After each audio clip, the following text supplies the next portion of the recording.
नमस्कार। मैं आज फिर हाजिर हूँ एक नई कहानी के साथ जो आपको एक सीख दे के जाएगी, जो आपके जीवन में सफलता को हासिल करने में सहयोगी साबित हो।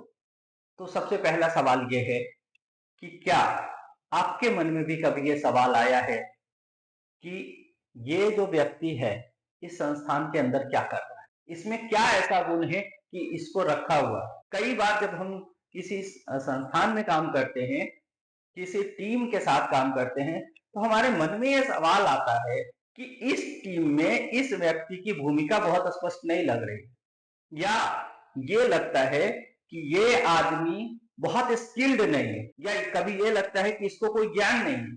मैं आपको एक कहानी सुनाता हूँ, फिर इस बात पे चर्चा। एक बढ़ई का दुकान था, और आपको पता है कि बढ़ई के दुकान में बहुत सारे औजार होते हैं, काम करने का औजार होते हैं।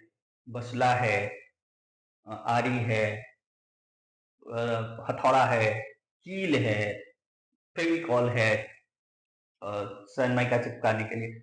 तो ये तमाम सारे औजार वहां पे होते हैं। तो जब बड़े दुकान बंद करके जाता है शाम को, तो इन सबके बीच में झगड़ा होने लगता है उपयोगिता को लेके, और कौन महान है, कौन बड़ा है, संस्थान के अंदर किसकी उपयोगिता ज्यादा है, इसको लेके एक झगड़ा शुरू हो जाता है। तो सबसे पहले जो हथौड़ा है वो कहता है आरी को, तुम्हारी क्या उपयोगिता है? तुम जिस चीज को देखो बस काटते रहते हो, काट देते हो, तुम्हारा काम ही क्या करना है? काट देना है। जो आरी है वो हथौड़े को कहता है, और तुम क्या करते हो? तुम्हारी क्या उपयोगिता है बताओ? तुम सिर्फ ठोकने के काम आते हो, कोई उपयोगिता है नहीं तुम्हारी इस पूरे दुकान में। फिर काटी ये बोलता है कि मैं वो हूं जो आरी जब काट के टुकड़े टुकड़े में बांट देता है तो उसको जोड़ के रखता हूं, मेरी वजह से सब इकट्ठा जुड़े रहते हैं। हथौड़ा कहता है कि मेरे बिना तुम्हारी कोई उपयोगिता नहीं है, कि बिना ठोके काटी एक दूसरे को नहीं जोड़ सकता। फिर काटी हथौड़े को कहता है कि तुम्हारे पास सिर्फ चोट करने के अलावा कोई गुण है? तुम्हारा काम ही चोट करना है, तुम चोट करते हो बस, जिस चीज पे चाहो बस चोट करो, और तुम्हारा कोई उपयोगिता नहीं है। तुम रहते तो हो नहीं लकड़ी के अंदर, तो मैं रहता हूं उसको जोड़े रहने के लिए। तभी जो सरेस पेपर है वो कहता है काटी को कि तुम क्या जोड़े रखते हो? तुम तो जहां देखो वहां छेद करते रहते हो, घुसे रहते हो। एक जो सुंदर लकड़ी है उसको भी तुम बेकार बनाते हो। वो मैं हूं जो उसको रगड़ रगड़ के चिकना करता हूं।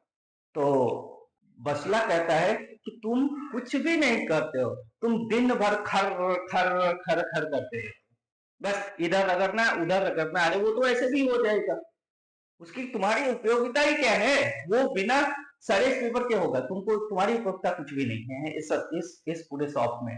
फिर वहां पे फेविकॉल आ जाता है, बोलता है नहीं भाई, सरेस कुछ नहीं करता, फेविकॉल ना हो उस पे सनमाइका ना चिपकाया जाए, दोनों जो लकड़ी है उसके बीच में मुझे ना डाला जाए, तो ना ये काटी किसी काम का है और ना ये सरेस किसी काम का है। क्योंकि सरेस सिर्फ रगड़ता है, सनमाइका को तो हम चिपका के रखते हैं, और कांटी जो है वो दोनों लकड़ी के बीच में सिर्फ घुसा रहता है, जो असली चिपकाने का काम है वो हम करते हैं। तो मैं महान हूं इस शॉप के अंदर, मुझे इस शॉप का नेता होना चाहिए। तभी बसुला आता है और कहता है कि अगर मैं काट के घाट न बनाऊं तो ये लकड़ी जो है एक दूसरे में चिपकेगी नहीं, तो तुम चिपकाओगे क्या और ये कांटी उसको जोड़ेगा क्या?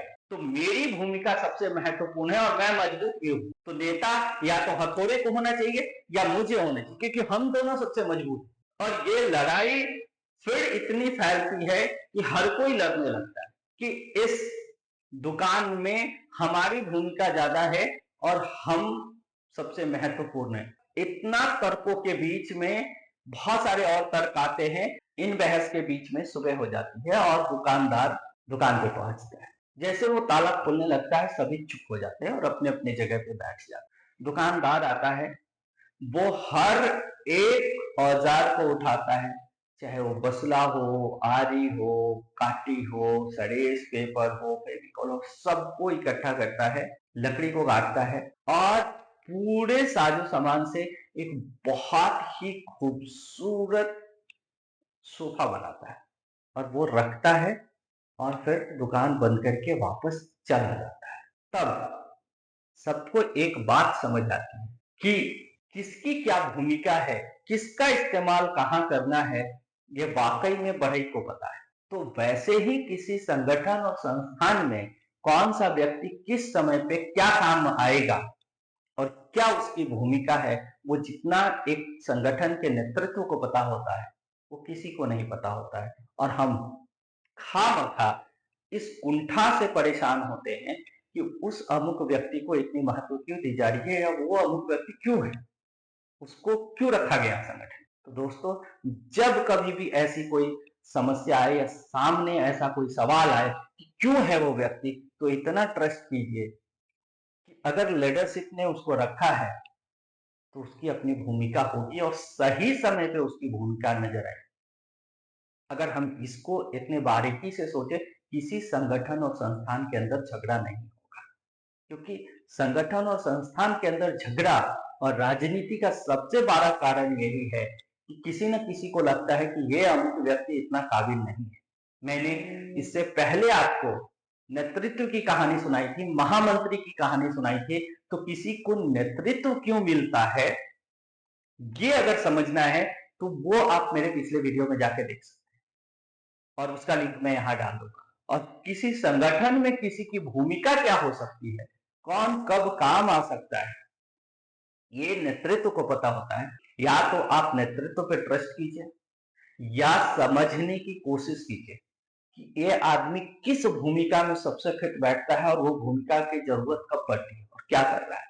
कोई भी व्यक्ति किसी भी संगठन के अंदर, किसी भी संस्थान के अंदर बिना किसी भूमिका के नहीं होता है। अगर आप नहीं देख पा रहे हैं तो आपको देखने की जरूरत है कि उसकी भूमिका संगठन के अंदर क्या है, बजाय इसके कि आप कुंठित होते रहें कि उसको क्यों रखा गया है, उसको ऐसा क्यों है, उसको वैसा क्यों, क्योंकि ये संगठन को कमजोर करने वाला सबसे बड़ा कारण है। आज के लिए इतना ही। अगर आपको लगता है कि ये वीडियो आपको कुछ सिखाया या ये वीडियो किसी को और को सिखा सकता है या वो कोई और ऐसी समस्या से जूझ रहा है, ये वीडियो उसको जरूर भेजिए। धन्यवाद।